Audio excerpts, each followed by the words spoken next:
최근 2년간 마음고생이 많았고 고민도 많았지만 이혼하기로 하였습니다. 이혼을 앞두고 조금 넋두리하며 제 마음도 정리를 할 겸 글을 적게 되었습니다. 안녕하세요. 저는 30대 초반에 처와 결혼을 하였습니다. 이후 딸 둘을 얻었고 첫째가 올해 초등학교 입학을 하였고 둘째가 내년에 입학을 앞두고 있습니다. 결혼 후 여러 문제가 있었지만 어떻게든 서로 보듬으며 살아가고 있다고 생각했습니다.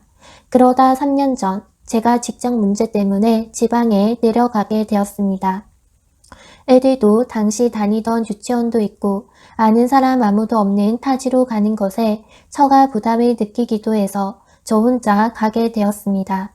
평일에 지방에 있다가 주말에 올라오는 생활을 계속하였는데 반년 정도 지나니 처가 너무 힘들어 했습니다. 독박 육아로 혼자 애 둘을 키우는 게 너무 힘들다며 매번 힘들어했고 짜증도 많이 냈습니다. 그러다 보니 저도 주말마다 가서 즐겁게 지내려 해도 번번이 다툼이 일어나게 되더라고요.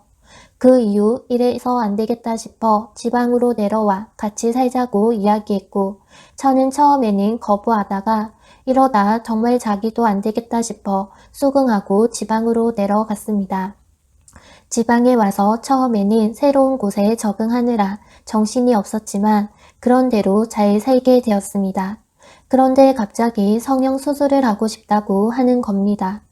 양악은 아니고 턱이 약간 모양이 안 좋은데 정말 살짝만 깎는 거라고 하며 하겠다는 겁니다. 처는 누가 봐도 이쁜 얼굴이었고 많은 사람에게 부러움을 사는 외모를 지녔지만 본인이 자기 얼굴에 만족을 못하였고 간혹 필러 같은 것을 할 때도 있었지만 수술은 처음 이야기하는 것이었습니다. 외지에 와서 사는 스트레스도 있을 테고 하니 알겠다고 했습니다. 이후 서울의 병원 상담, 수술 후 방문 등을 이유로 여러 차례 다녀왔습니다. 수술 후 붓기가 빠지려면 조깅이 가장 좋다면서 매일 밤 조깅도 시작했습니다. 그런데 이해가 안 되는 것이 조깅을 하러 간다는 사람이 복장이 전혀 운동복이 아니고 운동화도 신을 때도 있지만 그렇지 않을 때도 많았습니다. 매일 10시에서 11시에 나가서 새벽 1, 2시에 들어오는 것의 반복이었습니다. 처음에는 그러려니 했지만 제대로 운동하면 30분만 해도 온몸에 땀에 젖게 되는데 아무리 가벼운 조깅이라도 3시간씩 한다는 것도 이상하고 가끔 조깅하다 편의점에서 쉬면서 마셨다고 하지만 술 냄새조차 풍기며 들어왔습니다. 휴대폰도 잠금으로 바뀌었고 항상 누군가와 카톡을 하지만 정작 제가 가까이 가면 급히 숨겼습니다. 모두 예상하셨다시피 저는 바람을 피고 있었습니다. 운동을 나간다고 해서는 그 남자와 미래를 즐기고 있었습니다. 처의 차에 녹음기를 놔두었던 것을 확인했을 때 저는 미치는 줄 알았습니다. 상간남과 차 안에서 그 짓을 하더라고요. 그것도 아파트 지하 주차장에 차를 세워두고 말입니다. 너무 어이가 없고 화가 나서 정말 그때는 아무 생각도 안 들더라고요. 많은 고민을 했습니다. 하지만 이렇게 살 수는 없다고 생각이 들었습니다. 시끄럽게 하고 싶지도 않고 눈에 넣어도 아프지 않을 두 딸을 생각하며 엄마가 다른 남자에 미쳐 있는 것이 좋을 리도 없으니 조용히 마무리 지으려 했습니다. 나중에 안 일이지만 그 남자에게 돈도 퍼주었더라고요. 저에게 조용히 불러 이야기했습니다. 헤어지자고. 그러자 저는 오히려 뻔뻔하게 평생을 함께 하자더니 다 거짓말이었냐며 저에게 이야기했습니다. 순간 분노가 치솟았지만 애써 참으며 당신이 불륜 사실을 알고 있다라고 이야기했습니다. 이 말에 오히려 당당히 남자가 있지만 그냥 대화만 하는 사이다. 부끄러울 것은 없다라고 하더라고요. 어떻게 사람이 이렇게 뻔뻔하고 수치심이라고 없을 수 있을까요? 결국 녹음기를 통해 들은 사실을 이야기하자 오히려 불법 도청이라며 저를 비난하더라고요. 이혼하자고 이야기했고 처가의 불륜 사실과 함께 이혼을 통보했습니다. 처가 어른들은 바로 내려와서 나에게 잘못했다 이야기하면서 딸의 잘못을 빌더라고요. 하지만 이미 이혼을 하려 했기 때문에 그러실 필요 없다고 이야기하고 그냥 오신 김에 데리고 가시라고 했습니다. 이렇게 왈가왈부하는 사이에 애들이 울며 저에게 매달리더라고요. 엄마랑 헤어지지 말라고. 정말 너무 귀엽고 사랑스러운 딸들인데 저렇게 울며 매달리니 가슴이 미어졌습니다. 결과적으로 요약하자면 이혼을 하지 않았습니다. 머리로는 해야 한다고 생각이 되면서도 애들이 울며 매달리니 차마 할 수 없더라고요. 이후 어떻게든 잘 지내보기 위해 부부 상담도 가보고 여행도 가고 여러모로 노력을 했었습니다.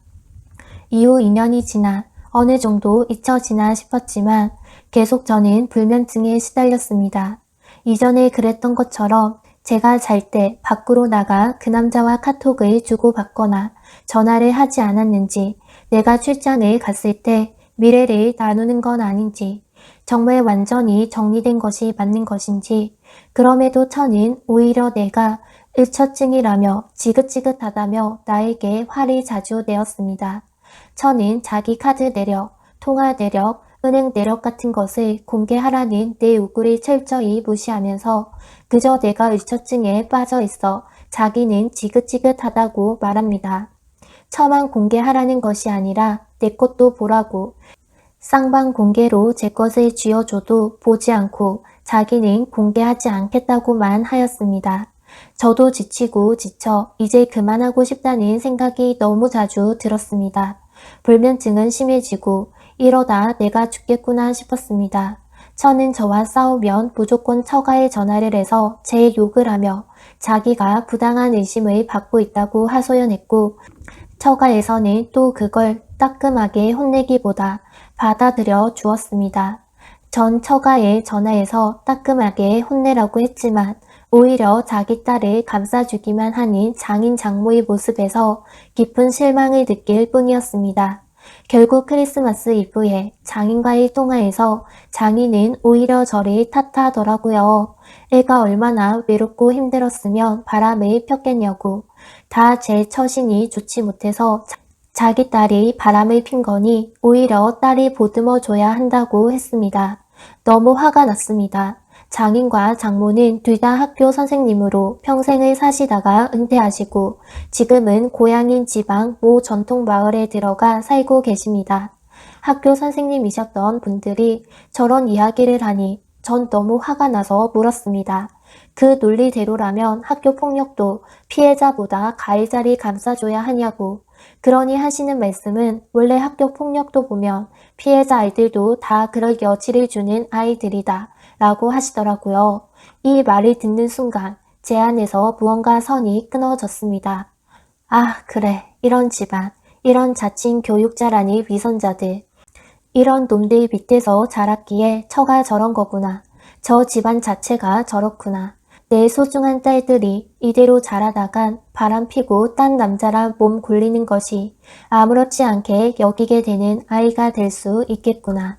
덕분에 지금은 마음이 가벼워졌습니다. 어떻게든 노력하면 좋아질 것이다. 가족 온전한 모습으로 행복을 찾을 수 있으리라는 기대를 끊을 수 있었습니다. 그저 저런 인간들이 그동안 학교 선생이라며 수많은 아이들을 가르치며 그 시대의 부조리를 만들어 왔구나 라는 생각이 들 뿐이었습니다. 남쪽 지방, 전통 마을에 몇 년 전에 들어가신 학교 선생님이셨던 두 분, 학폭 가해자를 위로하고 피해자는 그럴만하다 이야기하며 불륜을 저지른 딸은 외로워서 그런 거니 괜찮다고 이야기하는 그런 생각을 가지시고 학교 선생님을 하셨다니 정말 당신들 학생들이 불쌍합니다. 폐김의 당신 딸은 당신들이 그렇게 떳떳하시다니 잘 챙기시고 내 딸들은 앞으로 두 번 다시 볼 생각 하지 마십시오. 행여나 당신 같은 가치관 물들까봐 무섭습니다. 긴 주저리 읽어주셔서 감사합니다. 그냥 내 마음을 정하고 나니 어딘가에라도 이야기하고 싶어 적어봤습니다. 감사합니다.